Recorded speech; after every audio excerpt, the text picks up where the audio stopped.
La plus grosse claque que j'ai eue en lisant un manga, je l'ai eue en lisant Berserk. Le tome 34 referme une succession de doubles pages qui m'ont tout simplement marqué à vie. Plus jamais je n'aurais pareille expérience de lecture. Et d'ailleurs, pourquoi ces planches m'ont autant marqué alors qu'elles ne contiennent aucun dialogue? Car oui, un manga ça se lit, et les émotions qu'il nous procure proviennent la majeure partie du temps des bulles de texte. C'est des dialogues entre des personnages ou des monologues de narrateurs qui nous font vibrer car on aime tous les histoires finalement.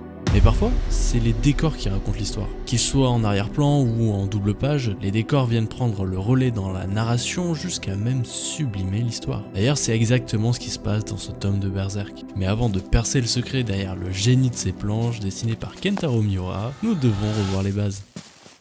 Les décors dans les mangas sont utilisés pour différents objectifs. Et faut se le dire, selon les types de mangas, l'utilisation des décors sera bien différente. Pour un manga tranche de vie où l'essentiel des histoires se base sur la relation entre les personnages de l'œuvre requerra un décor simple et réaliste, et souvent répétitif, utilisant des décors plutôt urbains classiques avec peu de détails pour que l'on se concentre essentiellement sur les personnages, leurs émotions et aussi les dialogues. Tandis que pour les mangas dans le style isekai, l'environnement dans lequel évolue le personnage a une importance majeure pour le récit. Car le principe même du isekai est que le protagoniste se retrouve téléporté dans un monde souvent différent du sien, pour mener une aventure radicalement atypique de sa vie d'avant. Ici, l'environnement et le décor dans lequel évolue le protagoniste va servir à la narration de l'œuvre, car finalement on découvrira ce monde en même temps que lui. Le mangaka aura ainsi une plus grande liberté dans la création de ses planches, puisque ces univers ne répondent pas au code classique que demanderait un manga tranche de vie, se déroulant souvent dans Tokyo. Non, ici les dessinateurs peuvent revisiter les architectures, la géographie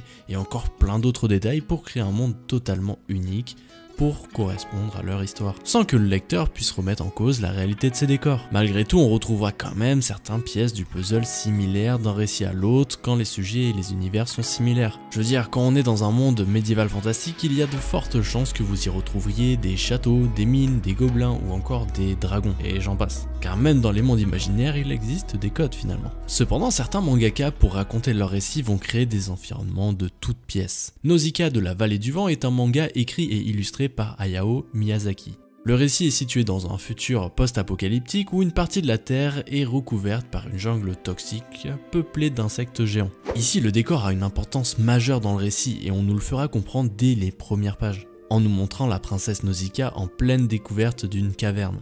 Elle sera représentée toute petite en proportion de la grandeur de la flore qui l'entoure. Cette différence sera encore plus marquée quand elle découvrira la mue d'un omu gigantesque. Cet élément nous met une fois de plus en garde face à l'hostilité que peut potentiellement représenter cet univers. En quelques pages et sans que ça soit écrit dans les bulles de dialogue, on comprend que on est dans un monde où la flore sera un élément majeur de l'histoire, l'humain n'est pas le maître de cette dernière, et attention, la faune peut être aussi imposante que dangereuse. Seulement la chose à ne pas négliger ici, c'est que l'on découvre cet environnement à travers la bienveillante et curieuse Nausicaa, qui prête attention à ce qui l'entoure et qui en prend soin. Par exemple, quand elle va extraire la coquille de la mue, elle le fera avec précaution, et plus important encore, elle n'en prendra qu'un exemplaire malgré la vingtaine de disponibles, alors que c'est une ressource ultra rare. Cela nous montre ici son respect pour la nature malgré son hostilité apparente. Et on comprend ces éléments clés et majeurs de ce récit avec seulement quelques pages de dessin. Après, quand on connaît tous les univers féeriques et imaginaires que nous pondra Miyazaki par la suite, ce n'est pas étonnant de voir autant de génie et de soins apportés au décor. Finalement, Nausicaa est le parfait manga pour répondre à la question à quoi sert un décor dans un manga. Un décor enrichit la narration visuelle en ajoutant des détails qui ne sont pas forcément explicités dans le dialogue ou le texte, et évidemment le décor établit le lieu et l'époque où se déroule l'histoire, aidant à situer les événements et les personnages dans un cadre reconnaissable. Et malheureusement, c'est quelque chose que nous lecteurs, on a tendance à négliger de plus en plus, car la surconsommation d'œuvres en tout genre ne nous permet pas de passer plus d'une minute pour contempler ne serait-ce qu'une double page. Basiquement, on prend un manga, on se pose, on le one-shot en 30 minutes, puis on ne le relira probablement plus jamais. Et c'est encore pire avec la méthode de consommation de chapitres hebdomadaires, où l'on consomme une dizaine de pages en quelques minutes avant de passer à autre chose. C'est pourquoi il est important de faire un pas de recul et de reposer les bases pour être sûr de savoir bien analyser un décor de manga. Premièrement, on peut découper le décor en plusieurs plans. Le premier plan, la partie de l'image qui est la plus proche de l'observateur, c'est la zone qui se retrouve à l'avant de la scène et qui attire souvent l'attention en raison de la position dominante dans la composition. Il peut y inclure des objets, des personnages ou des éléments de la nature qui sont placés devant les autres éléments de l'image, créant ainsi une profondeur et une hiérarchie visuelle. On a ensuite l'arrière-plan. zone qui désigne la partie la plus éloignée de la scène, se situant logiquement derrière le premier et le second plan. C'est la zone qui forme généralement le cadre général ou le contexte de l'image, donnant de la profondeur et une perspective supplémentaire à la composition. L'arrière-plan peut inclure des éléments comme le ciel, des montagnes, des bâtiments lointains ou d'autres paysages qui ne sont pas le point principal de l'image, mais qui enrichissent l'ensemble visuel en fournissant un contexte et en complétant l'atmosphère de la scène.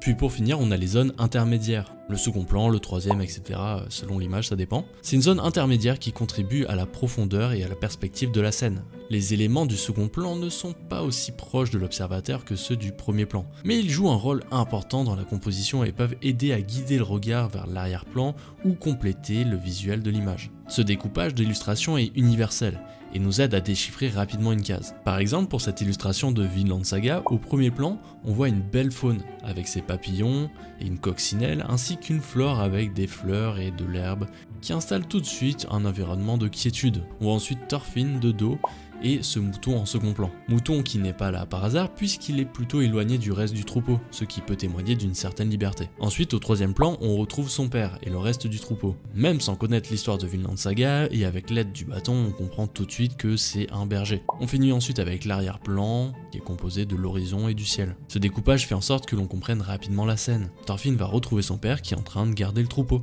D'ailleurs, cette illustration respecte aussi une grille de composition. Car oui, il existe aussi un autre procédé universel pour composer une image et aussi pour la déchiffrer, les grilles de composition. Pour ceux qui sont familiers avec la photo ou bien la peinture, vous le savez probablement, mais pour composer son image, il est parfois judicieux de suivre une grille de composition. En l'occurrence, la plus populaire, la grille des tiers. La grille des tiers est un principe qui aide à créer des images équilibrées et esthétiquement plaisantes en divisant l'image en 9 parties égales, par 2 lignes horizontales et 2 lignes verticales. Les 4 points où les lignes se croisent sont appelés les points d'intersection ou points forts. Ces points sont des endroits stratégiques où il est recommandé de placer des éléments clés de la composition.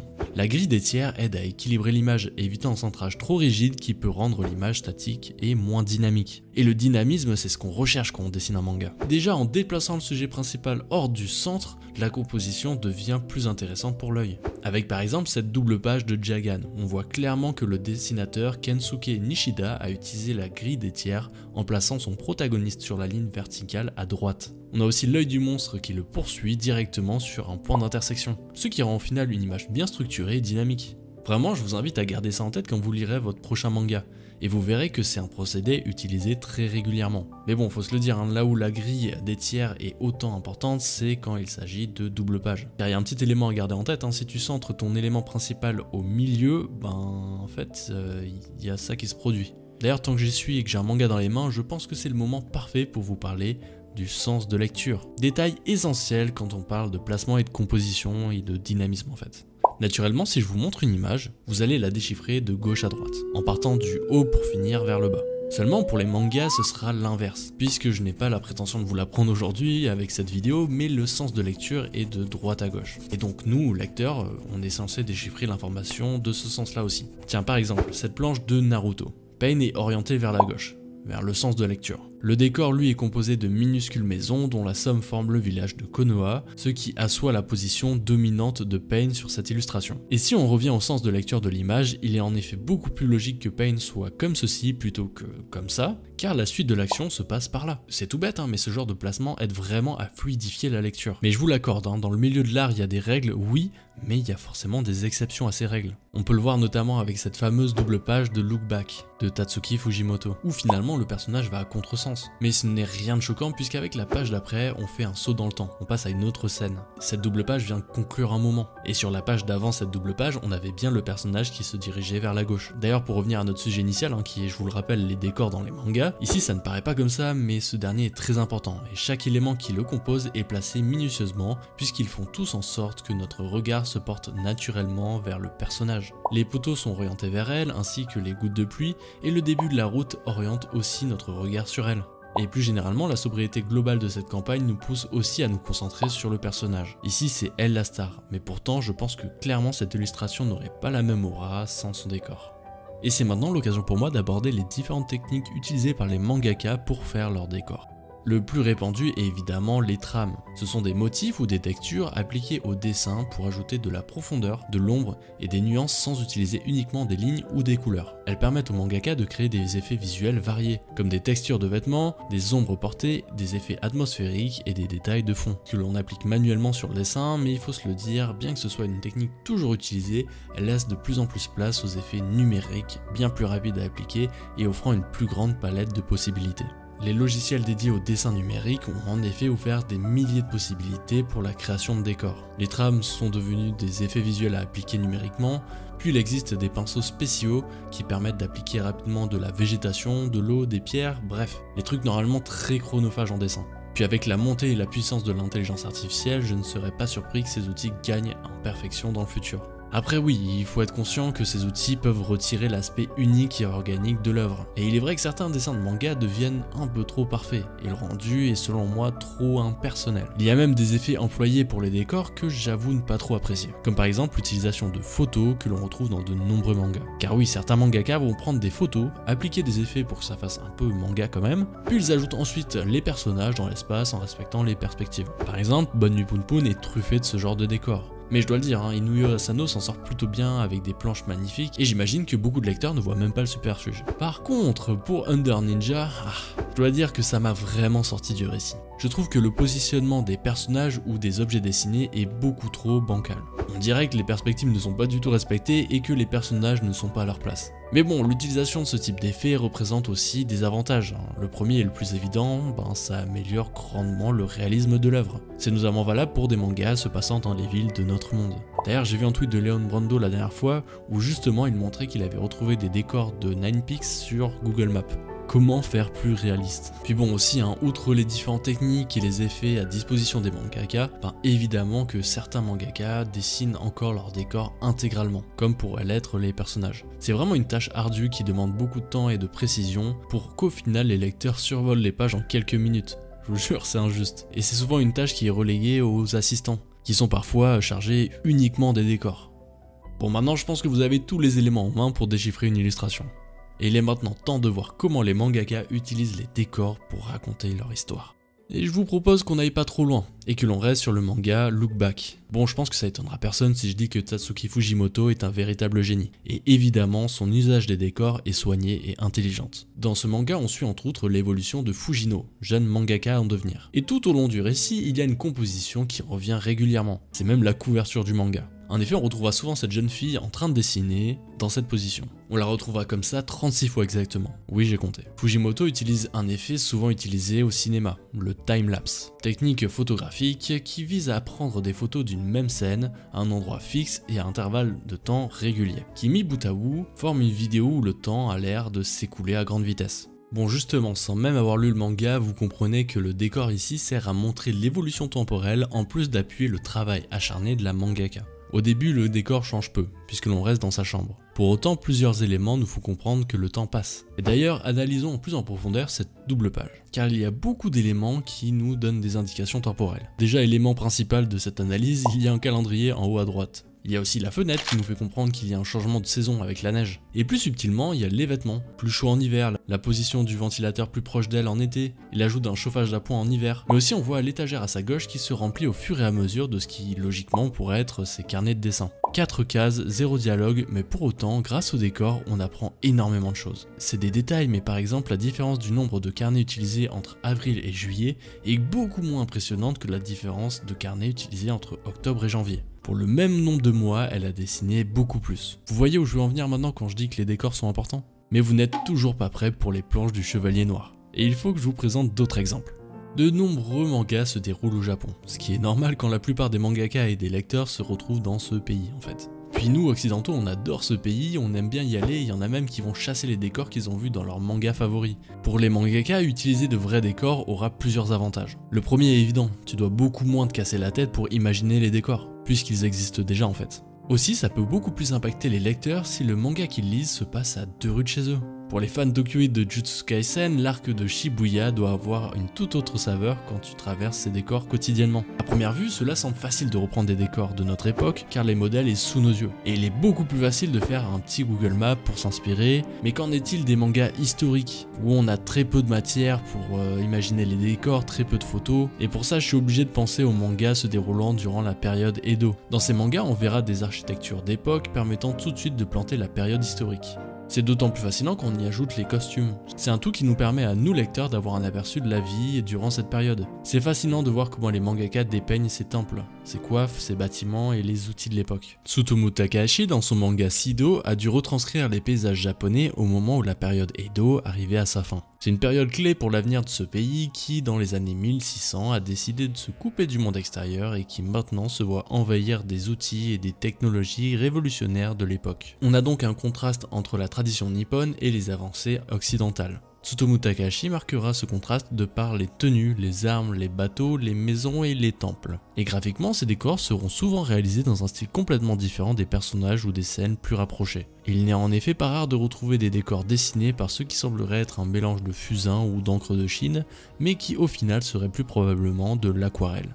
Le choix de ce matériau n'est pas anodin, donnant un effet rustique qui colle parfaitement à la période historique. Nous avons l'impression de découvrir des tableaux d'époque, tableaux dans lesquels nous suivrons l'aventure historique de nos héros. Pour Bright Stories, un récit se déroulant en Asie centrale au 19e siècle, c'est dans les détails que les décors se démarquent. Regardez avec lequel degré de précision sont dessinés les motifs des tapisseries et des vêtements. Il se peut même que ce soit un peu trop détaillé puisque nos yeux auront tendance à plus s'attarder sur les motifs plutôt que sur les personnages. C'est tout simplement unique et ça participe grandement à se plonger dans une période historique. Après, je vais pas vous mentir, moi mon truc c'est les décors fantastiques. Pourquoi ? Parce que c'est des décors qui offrent au mangaka une occasion de s'exprimer pleinement, d'avoir carte blanche. Et je vous avoue, je peux pas attendre la fin de la vidéo pour vous parler de Berserk. Donc avant de parler du tome 34, on va passer au début du tome 38. Dans les premières pages, on a un gros plan sur une statue. Comment on le sait que c'est un gros plan ? Il y a des oiseaux ici qui nous donnent un peu l'échelle, puis la case d'en dessous nous le confirme aussi avec cette vue en plongée où l'on voit ces personnages complètement subjugués par le monument. Page suivante, boum, plan en contre-plongée qui écrase les personnages minuscules ici. Puis tu vois la grosse statue du début ? Elle est toute petite par rapport au reste de la structure. On tourne la page et on voit que ces statues sont liées à une ville organisée au millimètre, notamment grâce à cette rue centrale où tout est aligné, les statues, la fontaine, la route et un autre monument que l'on aperçoit tout au bout. On tourne la page, une page bonus, c'est cadeau, on voit un autre point de vue de la ville qui nous confirme que c'est une ville moderne grandement inspirée de l'Empire romain. On le comprend de par l'architecture, les armures, puis la surreprésentation d'elle qui fait écho à l'Aquila, enseigne des légions romaines. Ensuite on nous dévoile les rues de cette magnifique ville, on y découvre des éléments cohérents tels qu'un marché, des charrettes, une armée. Bon, en 3-4 pages, on comprend que l'on est dans une ville immense où l'ordre règne. C'est un procédé que l'on retrouve de façon régulière pour introduire une scène dans un lieu différent de la scène précédente, ou encore pour appuyer une ellipse temporelle. Par exemple, dans cette scène du manga Gachiakuta, les protagonistes se font pitcher une mission dans un bureau. Scène suivante, ils sont sur le lieu de la mission, on nous fait comprendre avec cette petite case vide, l'espace ici, puis on introduit le décor. Basique, mais efficace. D'ailleurs, dans cette même planche, il y a des petits détails sympathiques. Le manga se passe en partie dans un décor post-apocalyptique. Les bâtiments en ruine et les déchets sont légion. Pour accentuer cette détérioration, les décors du manga comptent un grand nombre de graffitis. Vraiment, si vous avez un tome de Gachiakuta chez vous, je vous invite à l'ouvrir et vous verrez que chaque case incluant des décors urbains accueille des graffitis, que ce soit de façon subtile ou assumée. Sachez que ces graffitis proviennent directement de l'artiste Hideyoshi Ando, un artiste au style bien distinct qui colle parfaitement au dessin de la mangaka. Et moi ce qui m'impressionne le plus, c'est qu'on pourrait totalement passer à côté de ces détails. C'est tellement subtil et cohérent qu'on a l'impression que ces tags ont toujours été là. Si la mention de graffiti design n'aurait pas été mentionnée sur la couverture, je les aurais probablement jamais remarqués. Bon là normalement c'est le moment où je parle de décor et de théorie, mais je me sens pas trop légitime de parler de théorie ici. Bon, qui sur YouTube aime les mangas puis est calé en théorie ? Je me demande bien. Salut, est-ce que je peux vous parler 2 minutes de théorie ? Car les décors, si ça permet de bien mieux comprendre et de bien mieux situer une histoire, ça permet aussi de faire des théories sur cette histoire. Et parfois même de très belles théories. Par exemple, Naruto, tome 53, chapitre 498, Kushina dévoile son passé. À ce moment-là, probablement car on est à fond dans ce qu'elle raconte, on ne prête pas attention à la petite carte qui se trouve au second plan. Et ça, c'est une grave erreur. Cette carte, elle indique où se trouvait le pays des tourbillons avant qu'il ne soit détruit. Et si on fait gaffe, on se rend compte que le pays des tourbillons se situait au même endroit que l'actuel pays des vagues. La théorie est donc la suivante. Les survivants du pays des tourbillons ont érigé un nouveau village au même endroit que le précédent. Et celui-ci, ils l'ont appelé le pays des vagues. Rappelez-vous, c'est dans ce pays qu'après la défaite de Gato, les habitants vont construire un énorme pont en direction du pays du feu. Un pont qui portera le doux nom de Grand Pont de Naruto. Et ce pont, il est inspiré d'un réel pont qui existe au Japon. Le pont au Naruto, qui franchit le détroit de Naruto, et sur lequel on peut admirer les tourbillons Naruto. Les fameux tourbillons à l'origine du nom de notre protagoniste, du Rasengan, mais aussi et surtout du pays des tourbillons dans lequel ont vécu les Uzumaki. Les habitants de l'actuel pays des vagues sont-ils donc les descendants de l'ancien pays des tourbillons? Eh bien, si tel est le cas, alors le deuxième arc du manga prendrait un sens particulier. En battant Aku, Zabuza et Gato, Naruto ne protège donc pas un pays étranger. Sans le savoir, il protège en fait les siens. C'est sur les terres de sa mère, sur les terres ancestrales et disparues du clan Uzumaki, qu'il est devenu un véritable shinobi. Et c'est son pont qui permet d'unifier à nouveau le pays du feu et le pays de ses ancêtres. Alors, gardez un œil sur les décors, gardez votre Sharingan ouvert sur les décors car, parfois, ils peuvent cacher quelques petits secrets. Ah bah merci Didi Chandoudi, j'aurais pas fait mieux. T'as très bien expliqué pourquoi les décors sont aussi importants pour les théories. Dans Breakdown, un manga de Takao Saito dessiné en 1996, l'environnement dans lequel évolueront les personnages sera au cœur du récit. Un astéroïde de 300 mètres de circonférence du nom de Wilby s'écrase sur la Terre. En premier lieu, on verra les prémices de cette catastrophe via les animaux. Ils changeront complètement de comportement et certains allant même jusqu'à regarder en direction de l'astéroïde. Plus tard, l'impact. Représenté ici comme une explosion de bombes atomiques avec ce que l'on appelle un nuage en champignons. Sur la même planche, on voit qu'il y a 4 explosions de ce calibre. La page d'après, on verra 2 fois la même ville. Une avant le choc, une après.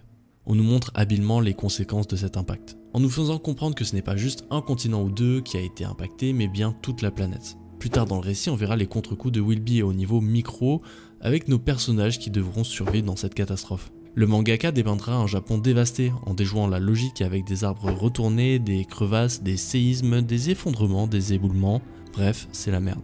Et il n'y a pas de narrateur pour nous prendre par la main, qui va nous expliquer l'impact qu'a eu l'astéroïde sur la planète. Non, ici on le comprend juste avec l'environnement. Dans le style apocalyptique, mais dans un tout autre genre, on retrouve l'école emportée de Kazuo Umezu. Le concept du manga est simple. Il y a une école, elle est emportée. Moi je sais, je suis efficace quand même en résumé. Bon bah cette école, elle n'est pas emportée n'importe où, puisqu'elle va se retrouver au milieu d'un no man's land.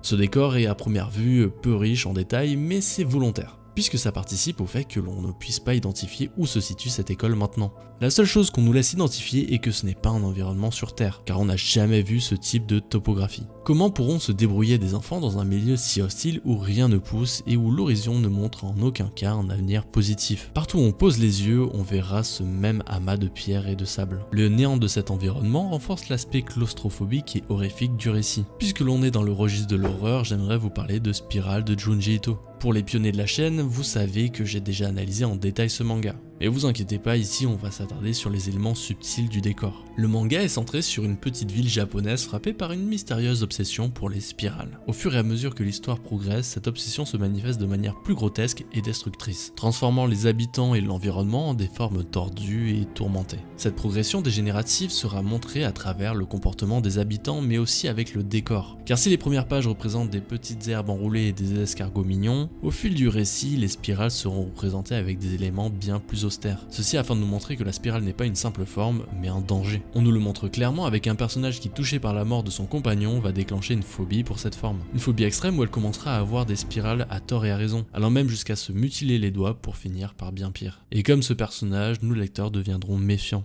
à la moindre apparition des courbes enroulées.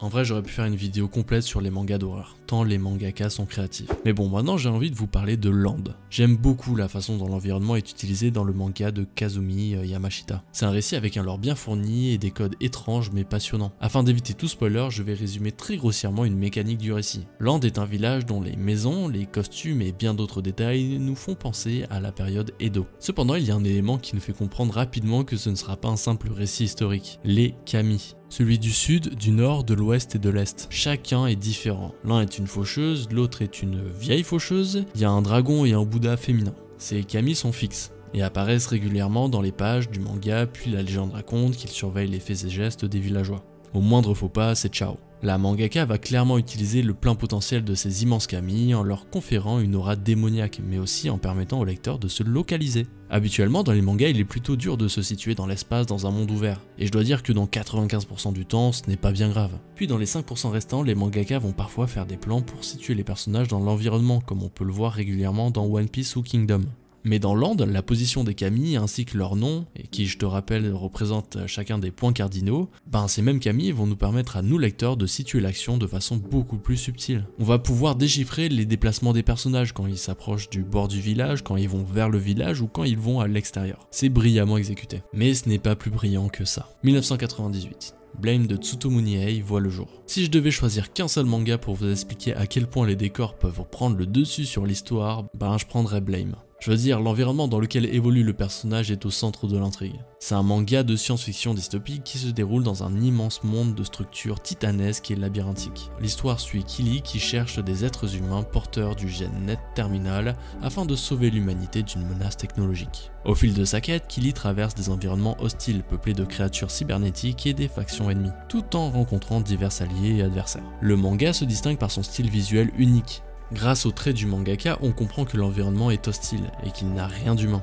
D'ailleurs, ce dernier n'a pas été bâti par l'homme, mais bien par des machines dysfonctionnelles, qui se sont mises à construire et à construire et à construire sans jamais s'arrêter. C'est pourquoi ces décors paraissent froids, impersonnels et surtout répétitifs. Et ce n'est pas un hasard si je disais au début que ces architectures prenaient le dessus sur l'histoire. Comme si Tsutomu Nihei souhaitait nous pousser à nous concentrer sur les décors plutôt que sur son histoire, qui est d'ailleurs, faut se le dire, à la fois complexe et évasive. Bon, maintenant on a toutes les cartes en main pour décrypter le moment où le talent de Kentaro Miura a tutoyé les étoiles. Par contre, même si je vais faire attention à ne pas révéler d'informations sur l'histoire de Berserk, si tu n'as pas lu le manga et que tu comptes le lire un jour et que tu veux bénéficier d'une découverte totale, je t'invite à nous rejoindre à ce timecode. Les autres, vous êtes prévenus. Bon, le contexte est simple, une bataille entre deux divinités a eu lieu et l'une d'elles, à sa mort, ouvre une porte. Pas une porte genre celle que tu passes tous les matins pour aller à la salle de bain. Non, quelque chose de beaucoup plus symbolique. Mais on y revient dans quelques instants. Bon, la page suivant cette ouverture respecte déjà clairement la grille de composition des tiers. Notre œil est directement attiré sur ce trou, puis ensuite Zod juste ici. C'est un élément clé de l'illustration et il ressort habilement grâce à un jeu de clair-obscur. Ensuite on est attiré vers le coin en bas à gauche, une partie beaucoup plus sombre, sa partie positionnée comme telle est comme un indice sur la suite des pages que l'on s'apprête à voir. Ensuite on nous fait comprendre qu'une aura sort de ce trou gigantesque. Une aura très claire, on le voit à la réaction des personnages mais aussi à la succession de ces deux pages. Page très blanche avec peu de détails nous laissant imaginer l'éblouissement que doit causer cette lueur.